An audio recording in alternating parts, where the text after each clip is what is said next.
Hai teman-teman, apa kabar semuanya? Baik ya, semoga semuanya baik, sehat, dan selalu happy.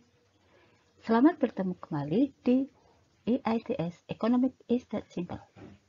Dalam pertemuan kali ini, kita akan berdiskusi mengenai efisiensi pengeluaran pemerintah dan kebijakan subsidi.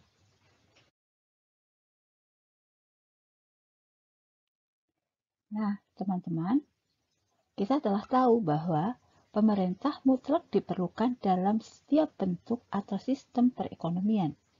Tidak hanya untuk menyediakan barang-barang publik, melainkan juga untuk mengalokasikan barang-barang produksi maupun barang-barang konsumsi, memperbaiki distribusi penghasilan, memelihara stabilitas nasional termasuk stabilitas ekonomi serta mempercepat pertumbuhan ekonomi.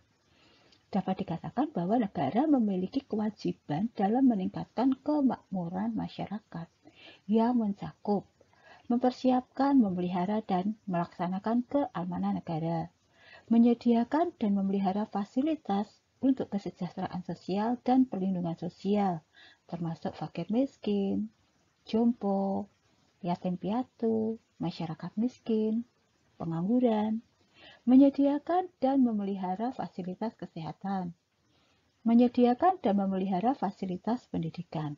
Nah, sebagai konsekuensi dari pelaksanaan kewajiban tersebut, pemerintah memerlukan dana yang memadai.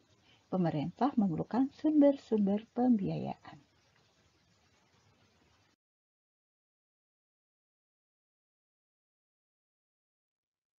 Seiring dengan perkembangan perekonomian, pengeluaran pemerintah juga selalu meningkat. Contoh sederhana, kalau kita membandingkan APBN tahun 2020 dengan APBN tahun 2021. Pendapatan negara sebesar 1699,9 triliun pada tahun 2020, meningkat menjadi 1745,6 triliun pada tahun 2021. Bagaimana dengan belanja negara? Belanja negara juga meningkat, yakni sebesar 2739,2 triliun di tahun 2020 menjadi 2750,0 triliun di tahun 2021.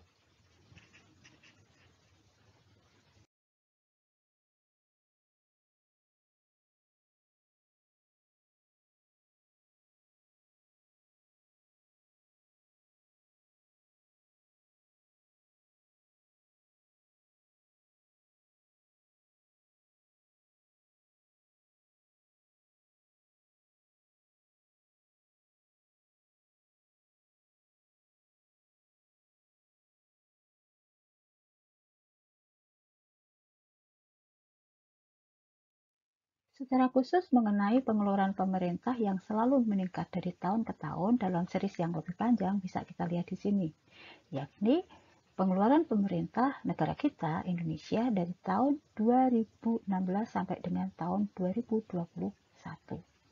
Kita lihat bahwa secara absolut pengeluaran pemerintah selalu meningkat dari 186,4,3 triliun di tahun 2016, kemudian 2213,1 triliun di tahun 2018, di tahun 2021 sebesar 2750,0 triliun.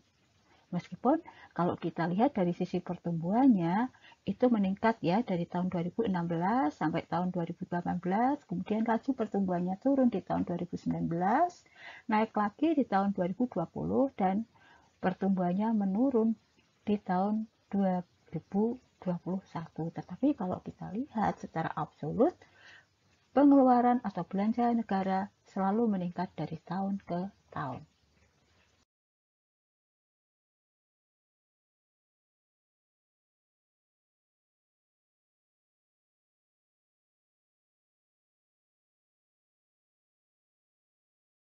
Teman-teman, baik atau tidaknya hasil yang dapat dicapai oleh kebijakan pemerintah tergantung pada kualitas pemerintah itu sendiri.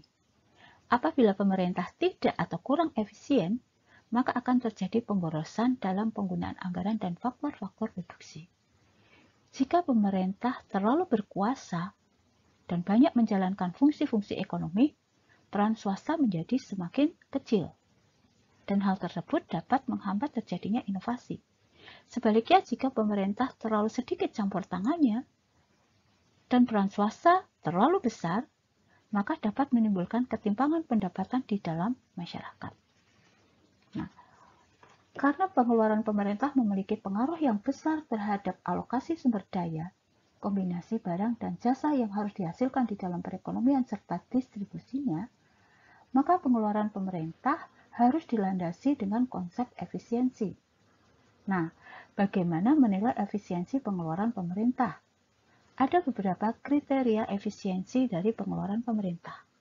Yang pertama adalah keadilan. Keadilan berarti bahwa kebijakan pemerintah haruslah mempunyai akibat yang tidak berat sebelah.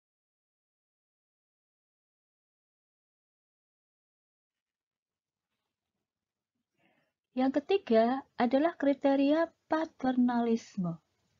Dalam beberapa kasus, kebijakan pemerintah adalah untuk menyediakan barang-barang atau jasa yang sebenarnya tidak diinginkan oleh masyarakat.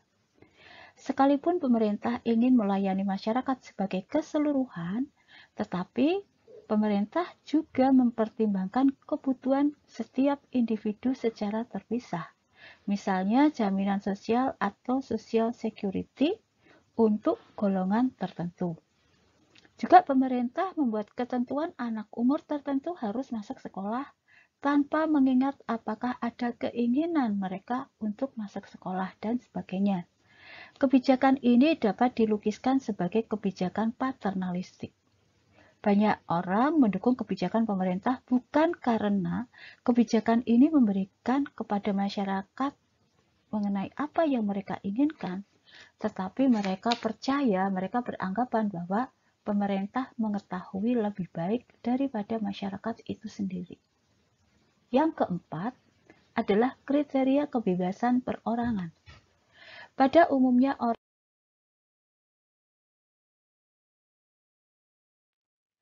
salah satu bentuk pengeluaran pemerintah berupa transfer atau subsidi yang sering pula diartikan sebagai pajak yang negatif tax. Sehingga subsidi pemerintah akan menambah penghasilan mereka yang menerima subsidi.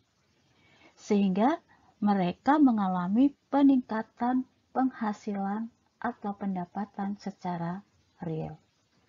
Subsidi dibedakan menjadi subsidi barang, yaitu ketika pemerintah menyediakan suatu jenis barang tertentu dalam jumlah tertentu kepada konsumen tanpa dipungut bayaran atau mungkin memungut bayaran tetapi di bawah harga pasar.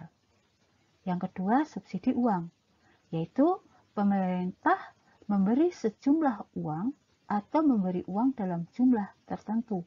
Contohnya adalah bantuan langsung tunai.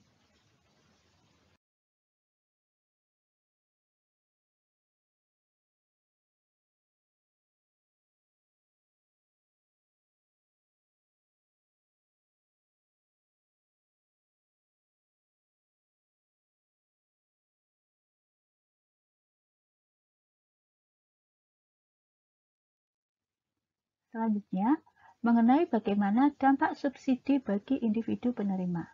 Yang pertama adalah subsidi penurunan harga.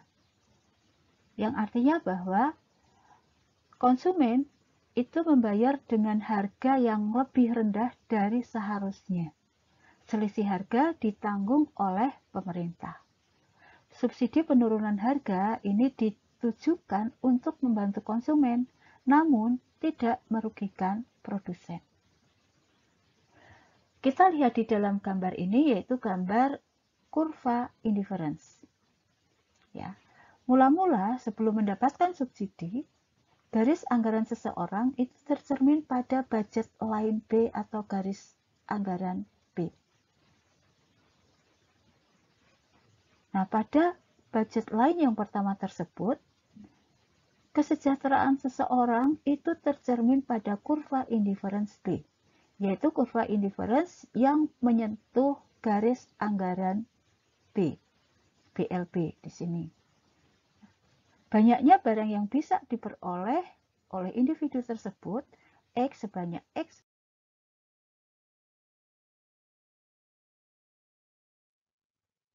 Bagaimana dengan subsidi uang? Yakni ketika pemerintah memberikan sejumlah uang kepada seseorang. Jelas dong, ketika seseorang menerima uang, menerima subsidi, itu berarti pendapatan seseorang naik. Nah, secara otomatis, ketika pendapatan seseorang naik, maka anggaran orang tersebut menjadi lebih longgar.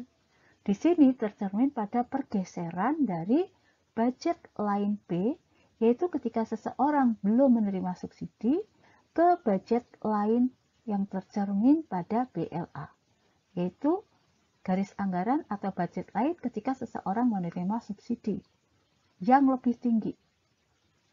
Jadi pendapatan seseorang naik karena menerima subsidi atau mendapat transfer dari pemerintah.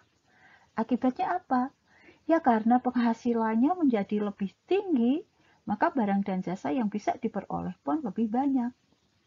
Maka kalau kita lihat kesejahteraan yang tercermin di dalam kurva indifference, di sini juga terjadi pergeseran kurva indifference, yaitu dari kurva indifference B, ini sebelum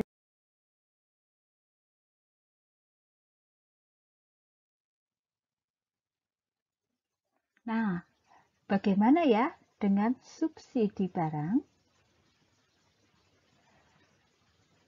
Dampak dari subsidi barang. 1. Mengurangi jumlah pembelian atas barang tersebut. 2. Ternyata subsidi barang itu tidak mengubah konsumsi total, yakni ketika selain pemerintah memberi subsidi, pemerintah juga menarik pajak untuk membiayai pengeluarannya. Ketiga, konsumsi menjadi berlebihan atau terjadi overconsumption. Jika jumlah yang disediakan pemerintah lebih besar dibanding jumlah yang sesungguhnya tersedia untuk dibeli dengan uang tunai. Yang keempat, konsumsi menjadi terlalu rendah atau underconsumption, yaitu jika tersedia lebih sedikit daripada yang diharapkan konsumen kalau memiliki uang tunai.